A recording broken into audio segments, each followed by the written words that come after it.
Hello friends, welcome to the fourth part of chapter number 1, Matter in Our Surroundings of grade 9th. In the previous video, we have discussed up to melting point and boiling point of any solid or liquid substance, where we saw boiling point is defined as the temperature at which a liquid starts boiling and converts into vapor form. But we have also noticed one more thing, that boiling is a bulk phenomena, where bulk quantity of water requires extra energy in the form of heat so that its particles gain that energy and moves away from each other. Now friends, have you ever observed what happens to the water which is spilled on the floor? Does it remains forever on the floor or it vanishes after some times? You might have seen when such water is wiped with any cloth or a wiper, it vanishes quickly. So how does this happen? Does it require some amount of heat energy or it vanishes on its own? Also, you might have seen wet clothes dry up on their own. In all the above cases, we saw that water evaporates without reaching its boiling point. This is because at a given temperature, in liquids, a small fraction of particles at the surface having higher kinetic energy are able to break away from the forces of attraction of other particles. Hence, they get converted into vapor. So this process of change of liquid into vapors at any temperature below its boiling point is called evaporation. Remember one thing again here, that evaporation is a surface phenomena, whereas boiling is a bulk phenomena.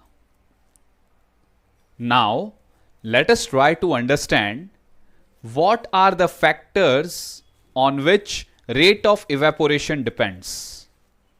There are many such factors that can affect the rate of evaporation.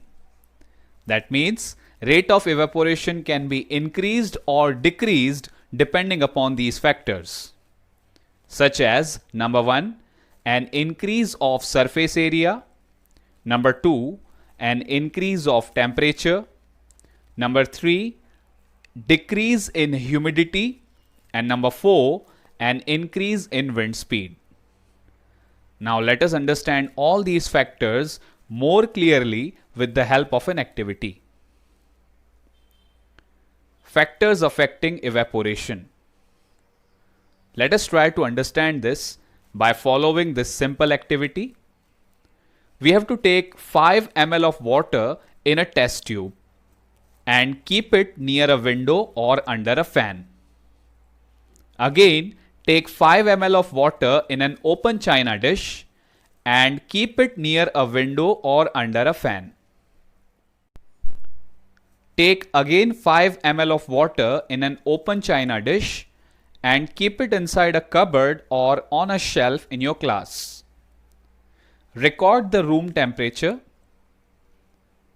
Record the time or days taken for the evaporation process in the above cases. Repeat the above 3 steps of activity on a rainy day and record your observations. What do you infer about the effect of temperature, surface area, and wind velocity or wind speed on evaporation? So let us understand this activity. First, we will take a test tube and 2 china dishes and we will add water in them in equal amounts. Now, test tube and 1 china dish will be kept under ceiling fan, whereas another china dish will be kept inside a cupboard.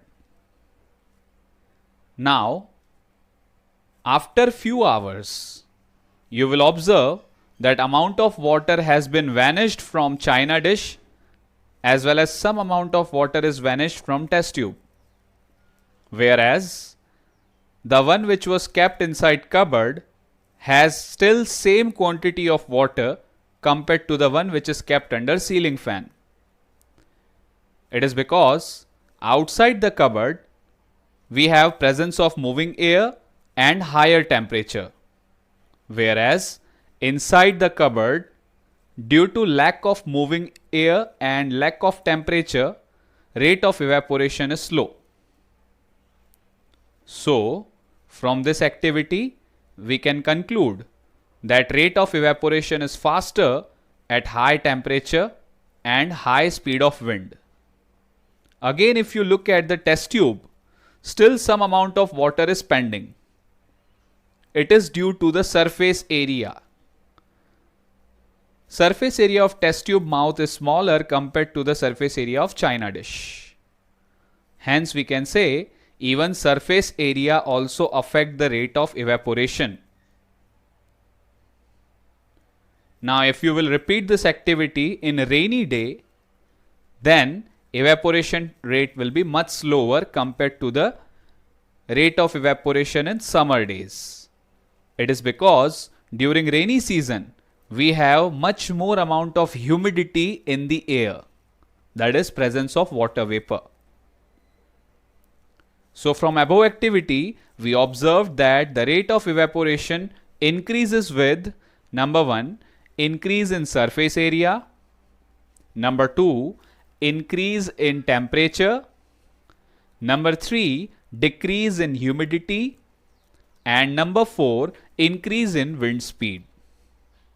Now let us understand these factors one by one. First, increase of surface area. We have already seen that evaporation is a surface phenomena. If the surface area is increased, the rate of evaporation also increases. Just like we saw the example of water spilled on the floor. When we try to spread that water, it evaporates quickly compared to the bulk quantity. Again, we can take one more example.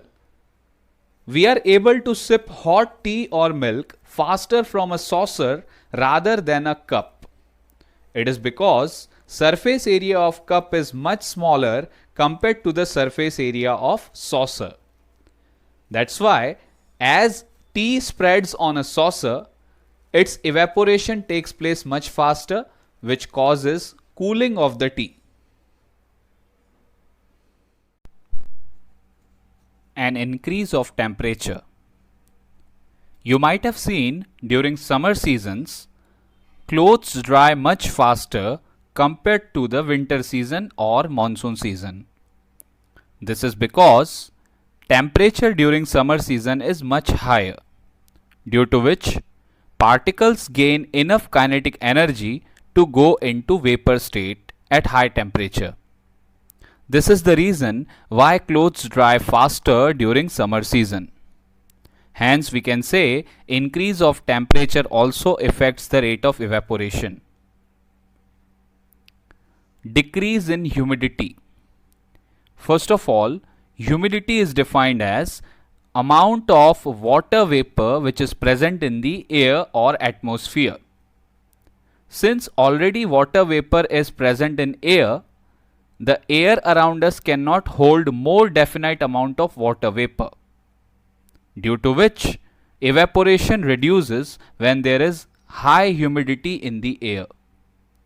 This is the reason why desert cooler cools better on hot dry day compared to monsoon season. An increase in wind speed. It is a common observation that clothes dry faster on a windy day. With the increase in wind speed, the particles of water vapor move away with the wind, hence decreasing the amount of water vapor in the surrounding. This is the reason why clothes dry faster during windy days. Now let us understand how does evaporation cause cooling. You might have seen in an open vessel the liquid keeps on evaporating on its own. This is because the particles of liquid absorb energy from the surrounding to regain the energy lost during evaporation. This absorption of energy from the surroundings makes the surroundings cool. Now let us understand this with the help of some examples. What happens when you pour some acetone, that is nail polish remover, or perfume or petrol on your palm? Friends, you might have experienced this, that when we pour some amount of perfume, petrol or acetone on our palm, it makes our palm feel cool. This is because these liquids have low boiling point, almost equivalent to our body temperature. Hence, when they fall on our body or any part of the body, they absorb heat from that part, thereby gaining the heat energy, and hence due to which they evaporate. This causes cooling on that part where they fall. So if you pour acetone or petrol or perfume on your palm, that drop of perfume will absorb the heat energy and it will evaporate, which causes cooling on that area. Also, you might have seen after a hot sunny day, people sprinkle water on the rooftop or open ground surrounding their houses. This is because during daytime, the ground or rooftop absorbs large amount of heat. Now, in order to escape this heat from our house, we have to pour water on it. This water will absorb the heat from the rooftop or from the ground, which will cause cooling due to evaporation of that water.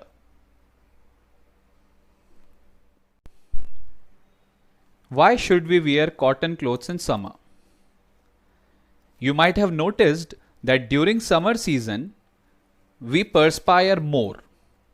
That means we have more sweating in our body. This is because of the mechanism of our body which helps us to keep cool. The heat energy, which is equal to the latent heat of vaporization, is absorbed from the body, leaving the body cool. So cotton clothes, being a good absorber of water, helps in absorbing the sweat and exposing it to the atmosphere for easy evaporation. Hence, during summer season, we should wear cotton clothes instead of synthetic clothes. Synthetic fibers have poor water absorbing capacity, due to which it may make you feel uncomfortable if you wear them in summer season. Also, why do we see water droplets on the surface of a glass containing ice cold water? To understand this, you can take some ice cold water in a tumbler or a glass. Soon you will notice some water droplets on its surface, as shown in this image. Why this happens? Because the water vapor which comes in contact with this cold glass of water loses its heat energy and gets converted into liquid state by the process of condensation. This is the reason why we see water droplets on the surface of glass containing ice cold water. Now let us know more about fourth and fifth state of matter, that is plasma and Bose-Einstein condensate. So far we have discussed that matter exists in three states of matter, that is solids, liquids and gases. However, now scientists are talking of 5 states of matter, including plasma and BEC. Let's first talk about plasma. It is the fourth state of matter which is obtained at extremely high temperature. This state consists of super energetic and super excited particles. These particles are in the form of ionized gases. We can say the fluorescent tube light and neon sign bulbs consists of plasma. You can see in this image the fluorescent tube which we use at our houses as well as neon light bulb. These two have plasma inside them. Inside a neon sign bulb there is neon gas, and inside fluorescent tube there is helium gas or some other gases. The gas gets ionized, that is, it gets charged when electrical energy flows through it. This charging creates a plasma glowing inside the bulb or tube light. The plasma glows with a special color depending on the nature of gas. So, we can take example of sun and some stars. All these objects glow because of the presence of plasma in them. The plasma which is created in stars or sun is because of very high temperature. Similarly, let us talk about fifth state of matter, that is Bose-Einstein condensate. This state is achieved at super low temperature. In 1920, Indian physicist Satyendra Nath Bose had done some calculations for fifth state of matter. Building on his calculations, Albert Einstein predicted a new state of matter which he named as the BEC, that is Bose-Einstein condensate. In 2001, Eric A. Cornell, Wolfgang Ketterl, and Carl Wyman of USA received the Nobel Prize in Physics for achieving Bose-Einstein condensation. The BEC is formed by cooling a gas of extremely low density, about 100,000th the density of normal air, to super low temperatures. So this brings us to the end of fourth part of chapter number 1, Matter in Our Surroundings. Thank you so much for watching this video. Please like, share and subscribe my YouTube channel Vigyan Shala, and also press the bell icon for more notifications of new videos.